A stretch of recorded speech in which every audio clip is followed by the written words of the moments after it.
Hey guys, I'm about to unbox a new toy that was just delivered via UPS.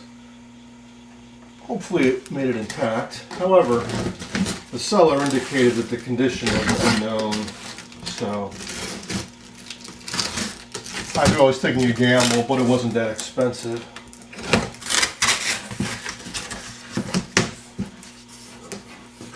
Oh boy. Funny thing is though, I actually do need some peanuts because I'm packing away some old chassis and parts and whatnot. So what this is a Sencore VA-62 universal video analyzer. Back in the day, these things cost a lot of money. They were used for working on TVs, VCRs, and other NTSC type equipment. However, nowadays, not so useful, and they pop up on eBay all the time. However, I've heard from other guys that have picked some up that they can be a pain to fix, and they can be problematic, and nobody seems to have good service info on them. So if it works, great. If it doesn't, oh well. Wow, this is way bigger and heavier than I realized.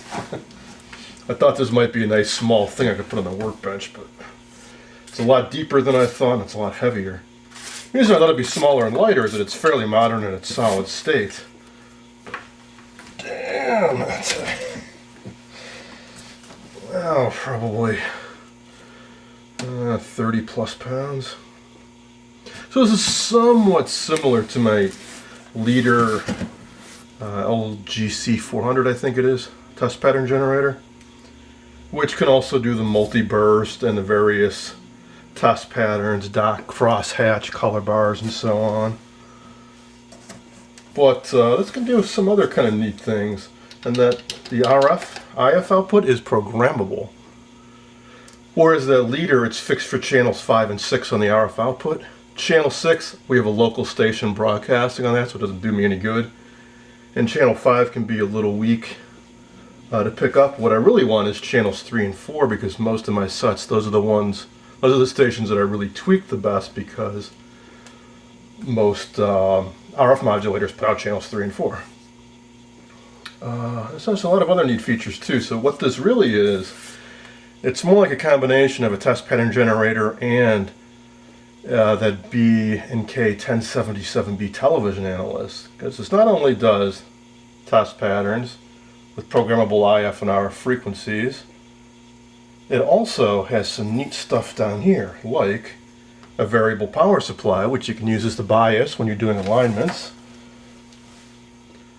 It also has various test things, like a ringing test, so you can check flybacks and yokes. You can output the drive for various signals, like vertical sync, vertical drive, horizontal sync, horizontal drive, and so on.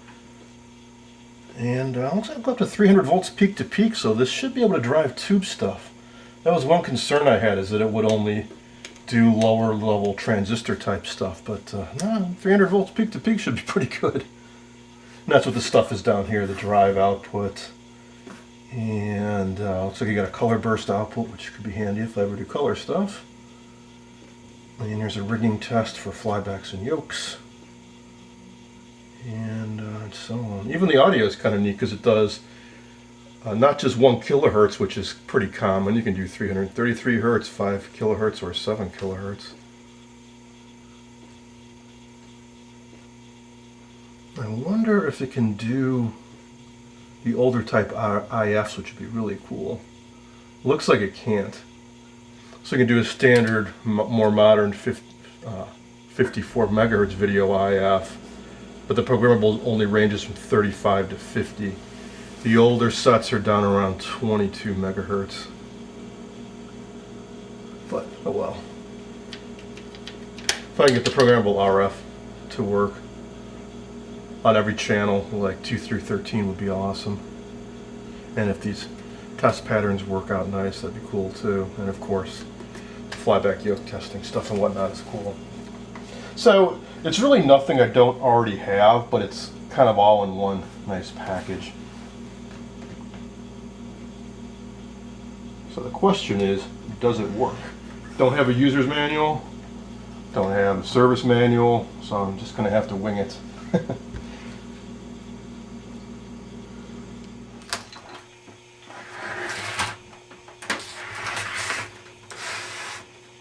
Also couldn't help but notice the big warning across the top here about not plugging it into an isolation transformer.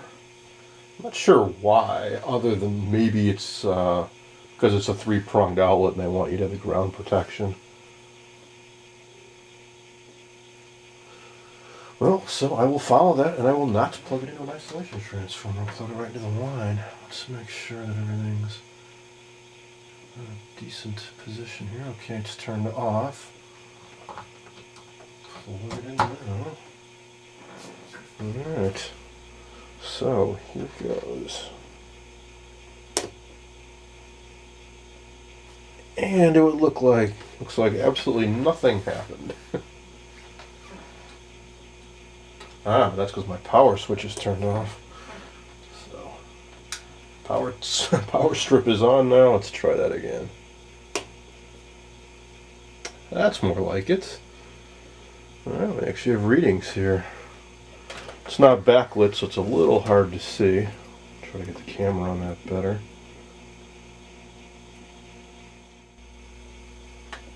Okay, I think you guys can see that better now. So it's 45.75 megahertz and 12.7 ppv, which I assume is peak-to-peak volts. Switch that. Now it's down to 35.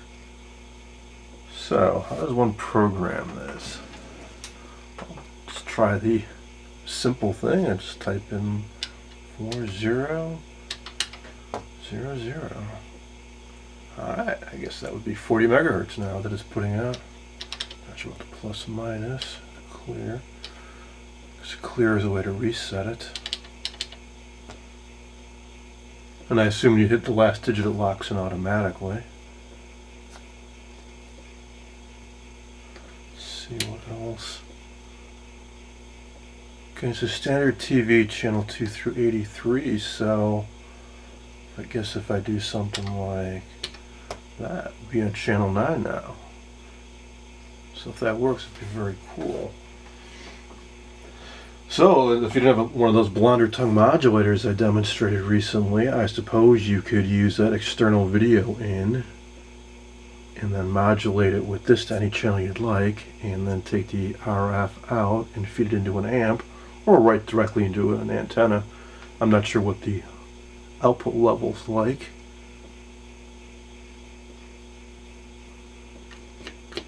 Oh, I see.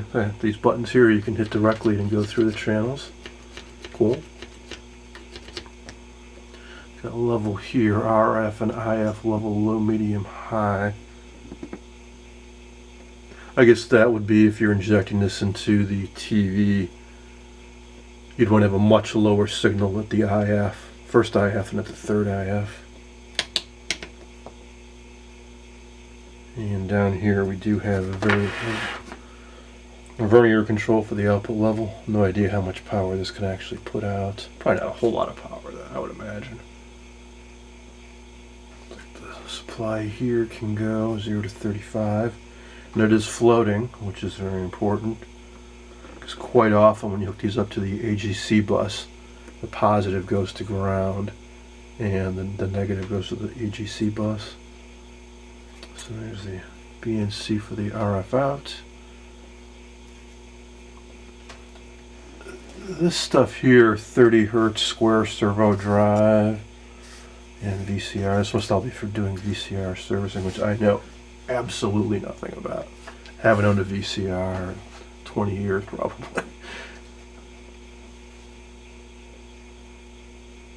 Let's see. Oh, this will be really handy. If that can put out an accurate 4.5 megahertz signal, that'll be great. It says 4.50 up there. Because on my vintage sets, they all use 4.5 megahertz FM for the audio, and so far I've just been using something like my leader analog signal generator and just double check it with a frequency counter, but I know it drifts, and you're supposed to use a crystal locked generator. So I really hope that works out. So I guess if I hook up my scope right now to the output, we should get a 4.5 megahertz wave, and if you can modulate it with the audio, we should see a 4.5 megahertz FM modulated signal. Well, that looks promising. Not the cleanest sine wave. Hang on, I'll get the camera up there. Alright, so that is what I'm seeing. And let's see, time, frequency. That is indeed 4.5 megahertz. I'll turn the modulation off. Kind of ugly. I'm adjusting the output level, so that control's really dirty.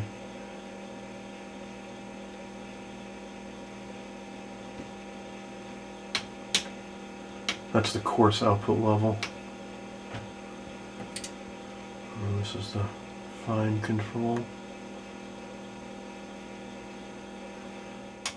Let's see, here's a programmable IF. Right now I typed in 4444, and that's pretty much what it's on. I'll try going down to the extreme end of 3500. Alright, drop down to 35.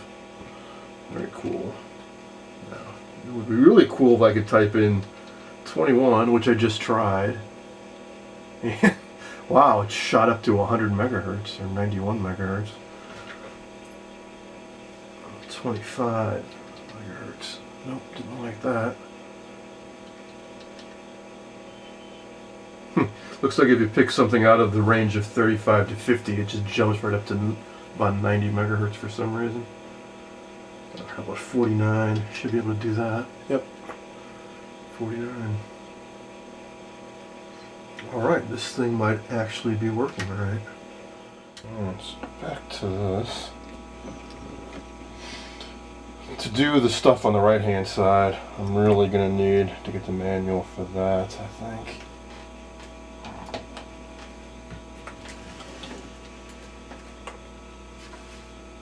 I'd like to do the ringing test. Drive digital meter. Oh, that's cool. When you put this thing on the DC power supply volts, the meter changes to actually show you the output, so now it's at 18 volts. So you don't have to grab your multimeter. So if the alignment instructions say put negative 3 volts on the AGC bus, you can just dial this into -3 right here.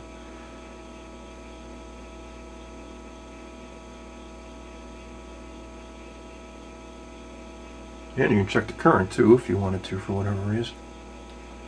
Normally when you're doing an AGC bus, the current draws virtually 0. Let's see, ringing test.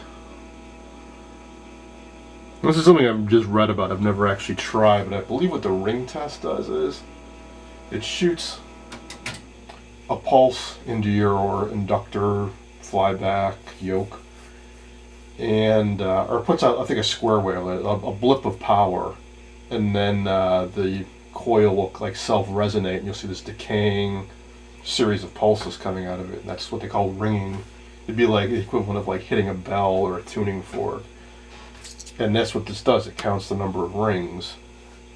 And if all is right and it's resonating at the right frequency, you can look up and see how many rings you should get if it's working right.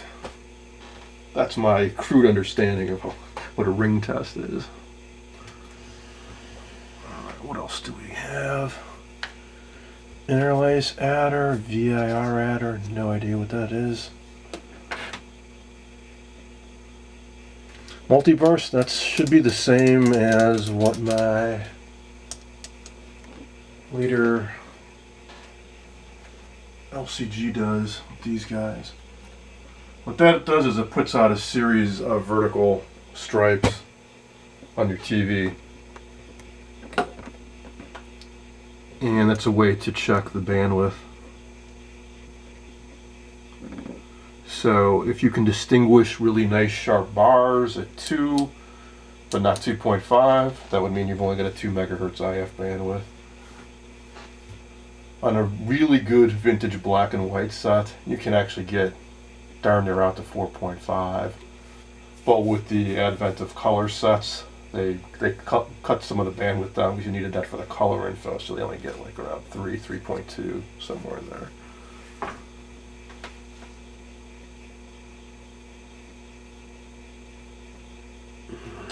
Various drive signals.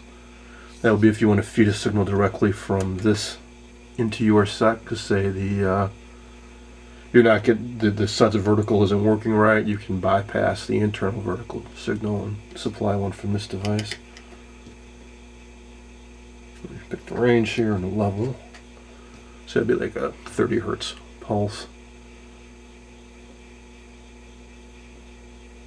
And the rest of the modes over here, I think 30 hertz servo drive, it's probably another VCR thing. External peak to peak volt. External DC volt. So I guess you can feed in an external signal and read it here. Up to 2000 volts peak and DC. Up to 50,000 if you have the high voltage probe, which unfortunately I do not. Alright, cool. So the next thing I'm going to do is grab a TV and hook this up. And let's see if the test patterns actually work.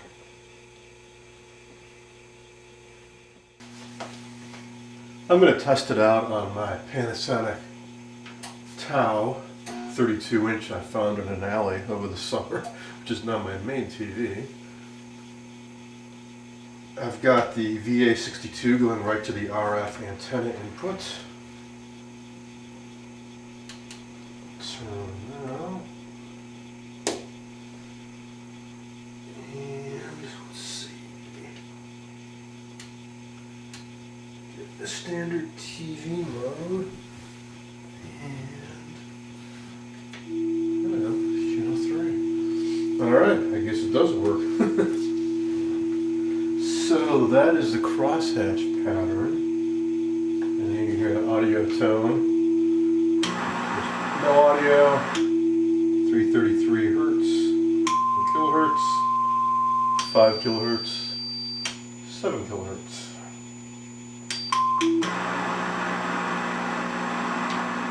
I'll just keep that off because it's kind of annoying. So the first pattern is dot. So there you go. One very small white dot in the center. Got cross. Seems a little flaky. It's just supposed to be one cross in the middle. It's a cross hatch. I was thinking maybe this was a dirty switch, but who knows? Not a very useful pattern, though. I think this will do just fine. So as you can see, it's distorted a little bit. Now I don't know if that's this TV or if it's the VA-62. I would have to do a little more testing, calibrating of the device, or compare it to some other test pattern generators to know for sure. I've never put a test pattern generator on this TV though, so it's entirely possible it's the TV. There's dots pattern. You'd use this for checking convergence on a color TV, and I can see this one's off. So right in the center we have pretty good white dots, but towards like the lower right, there's a bit of a smear there, and you can see separate red, green, and blue, plus the dot is stretched out a bit horizontally. Color bars. A little bit surprised. I thought it would be the standard color bars like you'd see when late at night after, say, a channel stops broadcasting. But this seemed maybe they just came up with their own color bar standards. And this is something called Chroma Bar Sweep. No idea what this is supposed to be or if that's accurate or not, but that's what you get. Here's that multi-burst I was talking about. I'll pop out every push button. You see we get nothing. First one is just called reference. That just gives you a white bar. Next one is 0.5 megahertz bandwidth. So you see those very wide stripes.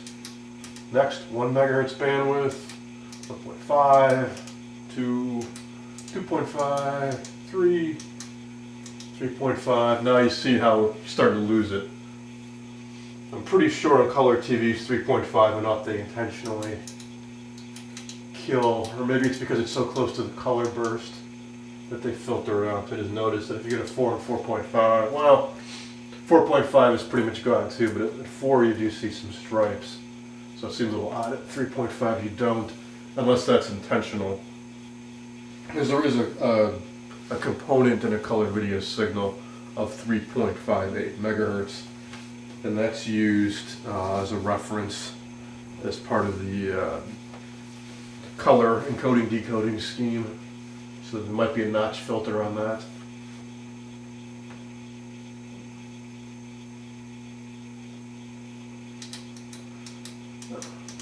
Most importantly, seems to be working properly. And 10 bar staircase. Just use it to check the gray levels. And finally the external modulation. So if I fed an external video in, I'd be able to use that. So yeah, until I know any better, this does seem to be working properly. Oh no, you can change the output level here. See, as you drop it down, you start losing things. So it gets weaker and weaker. You can also see how dirty this level control pod is. I'll definitely have to pop this open to clean that. If you go really low on the RF, you can barely pick anything up.